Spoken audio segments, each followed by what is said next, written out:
Hello जय हिंद दोस्तों, आप सभी का स्वागत है आपके अपने यूट्यूब चैनल नौकरी तक पे। सबसे पहले मैं आप सभी को बता दूं कि आप सभी अगर पढ़ रहे हैं तो बस 2 से 3 मिनट, हो सके तो 5 मिनट भी दे देना। इसीलिए देना कि आप सभी खासकर जो बीएड धारी है, एक तरफ जो हमारे डीएलएड के साथी है, देखिए आपस में गुटबाजी मत कीजिए, अब भी समय है आपको। डीएलएड हो या बीएड हो, दोनों भाई है।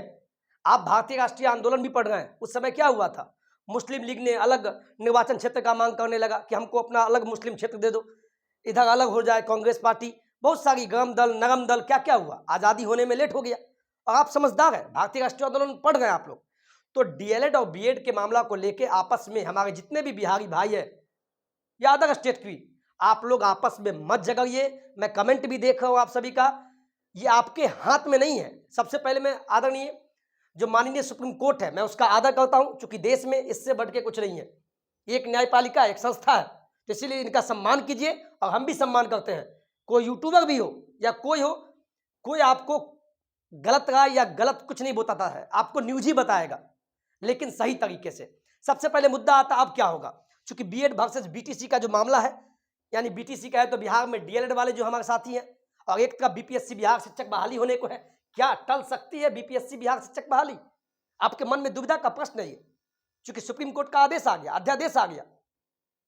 तो डीएलएड वाले भी सोच रहे हैं कि चलो कंपटीशन कम हुआ, कि बीएड वाले अब नहीं हैं, वाजिब सी बात है। क्योंकि जो देखिए ये होता ही है, जब आप एग्जाम देते हैं, आपका दोस्त अगर पास हो जाए तो ज़्यादा खुशी होता होगा। मतलब कुछ ऐसे भी साथी है, दोस्त अगर पास हो जाए, अपने खुद फेल हो जाए तो दुख हो जाएगा कि वो पास हो गया, हम फेल हो गए। इसी प्रकार डीएलएड वाले जितने भी साथी हैं, मैं जानता हूँ आपके बड़े भाई या छोटे भाई जो कहिए, आप किसी के खिलाफ नहीं है। हाँ, लेकिन हम ये कहना चाहते हैं कि सुप्रीम कोर्ट के फैसले के बाद अब क्या होगा, और अब जो हमारे आदरणीय जो मुख्यमंत्री साहब है, जो बिहार प्रदेश के मुखिया हैं, अब बिहार सरकार जो चाहेगी वही होगा। हाँ, सुप्रीम कोर्ट ने तो अपना फैसला सुना दिया, इसके बाद तो यही निकला है इस फैसले के बाद कि आप बीएड को बहाल कर दीजिए, बात खत्म। तो इससे साफ जग जाएगा कि बिहार में नहीं, पूरे भारत में 28 राज्य, 8 केंद्र शासित प्रदेश में यही नियम लागू होगा। लेकिन कुछ अधिकार हमारे बिहार राज्य, प्रत्येक राज्य के पास होता है, एक विशेषाधिकार होता है प्रत्येक राज्य के पास। तो बिहार के पास भी अपना विशेषाधिकार है।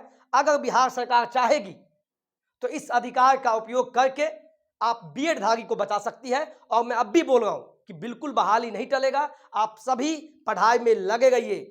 इस धोखाधड़ी में मत रहिए कि सर मेरा पैसा वापस नहीं होगा तो ये नहीं होगा। सर ये मायने नहीं है, मायने है आप नौकरी में कैसे जाएं।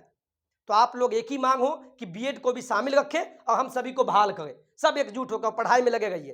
तो बिहार सरकार अगर चाहेगी तो हो सकता है क्या कि बीएड बिल्कुल बाहर नहीं होगा। बोलिए क्यों? इसका जवाब अब लीजिए, जवाब लीजिए। अगर बात करते हैं, तथ्य पे बात करते हैं। यहां देखिए, आपको पता है कि अभी बीपीएससी एग्जाम ले गई है, इस मामला को समझिए। ये बीपीएससी एग्जाम क्या ले गई है भाई? ये बीपीएससी बिहार शिक्षक बहाली टीचर रिक्रूटमेंट एग्जाम लेगी।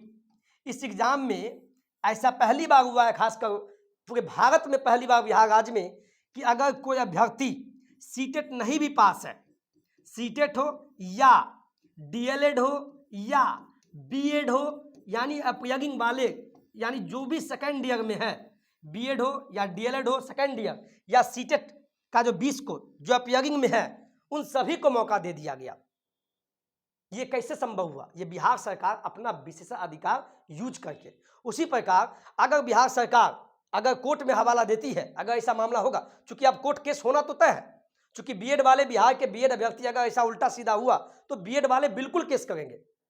लेकिन सुप्रीम कोर्ट है, उनका मान्य होगा। हाँ, बिहार सरकार इसमें हस्तक्षेप करती है और ये बोल देती है कि सर देखिए, माननीय आदरणीय जस्टिस साहब, जज साहब, अभी बिहार में बहाली होने दीजिए। हाँ, अगले बार से हम बिहार में जो बीएड वाले हैं उनको 1 to 5 में मौका नहीं देंगे, लेकिन इस बार बीएड को रहने दीजिए। चूंकि बिहार में, ये आपको भी पता है कि लगभग 60% बीएड अभ्यर्थी 1 to 5 में फॉर्म भरे हैं। हम ये नहीं बोल रहे कि डीएलएड का कम है, बीएड का ज़्यादा है, क्योंकि ज़्यादातर लोग प्रीफर बीएड ही करते हैं। क्योंकि बीएड का फायदा क्या होता है, 1 से लेकर 10वीं तक यानी 12वीं तक के शिक्षक बन सकते हैं, इसीलिए लोग बीएड करता है। तो बिहार सरकार अपना विशेषाधिकार का यूज करे और बच्चे के भविष्य के साथ, अगर कोर्ट केस भी होता है तो उसमें साथ दे, और ये कहे कि सर इस बार जो बहाली है इसमें अभ्यर्थियों की संख्या डीएलएड वालों की कम थी और बीएड वालों की ज़्यादा थी। इसीलिए इस बार मौका में बीएड वाले को भी आने दे, चूंकि दूसरी तरफ 6 to 8 में 0 सीट, बहाली ही नहीं आया, तो बीएड वाले जाएंगे कहाँ? दूसरी तरफ अभी 9वीं से 10वीं, 11वीं से 12वीं का बहाली आया, हाँ ठीक है, बीएड वाले उसमें फॉर्म भरेंगे। तो मुझे पूर्ण विश्वास है बिहार सरकार सभी बीएड धारियों के साथ है। और आप लोग ये बिल्कुल मत सोचिए कि अरे अब बहुत सारे सोचते भी होंगे अरे आप क्या पढ़ के होगा, अब तो बीएड बीटीसी का मामला भी क्लियर हो गया, बीएड को बहाल कर दिया गया। सर मैं जानता हूँ, लेकिन कुछ चीज़ हमारे आदरणीय मुखिया नीतीश जी पे छोड़ दीजिए, क्योंकि वो कभी गलत नहीं सोचेंगे। बहाली भी दिए तो बीएड धारियों को मौका भी देंगे। बस आप लोग उल्टा पुल्टा कमेंट कहीं भी मत लिखिए, ऐसे में भ्रामक खबर फैलेगा। आप सभी डीएलएड बीएड जितने भी भाई बहन हैं सब एकजुट रहिए, किसी के खिलाफ उल्टा मत बोलिए। हाँ, बिहार सरकार बिल्कुल चाहेगी, चूंकि इलेक्शन का समय है, और वो वोट भी चाहेगी। और बीएड वाले लगभग 5 लाख अभ्यर्थी फॉर्म भरे 125 में, और बिहार सरकार पैसा भी कमा ली, तो क्या वो चाहेगी पैसा वापस कर दे? इससे अच्छा है कि एग्जाम में बैठा दो और बहाली भी कर दो। छठे चरण में भी ऐसा हुआ था, आप लोग को मैं बता दूं, उस समय बोला गया था, बिहार सरकार ने बोला कि 1 to 5 में मात्र डीएलएड वाले को लिया जाएगा। हाँ, जब डीएलएड के अभ्यर्थी नहीं मिलेंगे तब बीएड के अभ्यर्थी को 1 to 5 में लिया जाएगा। लेकिन एक समय ऐसा आया कि नहीं, सबको मौका दे दिया गया। इसी प्रकार बिहार में भी बीएड धारी को 100% मौका रहेगा और बहाली बिल्कुल नहीं टलेगा।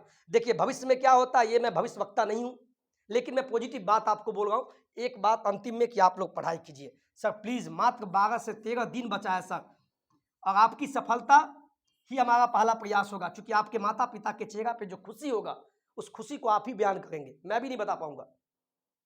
तो सभी प्लीज पढ़िए पढ़िए पढ़िए सर, प्लीज पढ़िए, और बिल्कुल टेंशन मत लेना, सिलेक्शन भी आप ही का 100% होगा। पढ़ने वाले कभी फेल नहीं होते साहब, मन में भी आएगा तो सिलेक्शन आप ही का होगा।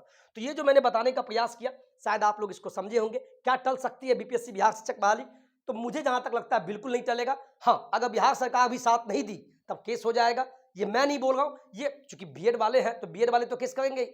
लेकिन मेरा एक ही कहना है, दोनों भाई डीएलएड बीएड एक साथ रहिए। अगर सुप्रीम कोर्ट का आदेश है तो ये माननीय है, कोई दिक्कत नहीं, इससे बड़ा इसके बाद कोई फैसला नहीं होता है। हाँ, लेकिन बिहार सरकार जो चाहेगी वो हो सकता है विशेषाधिकार का इस्तेमाल करके।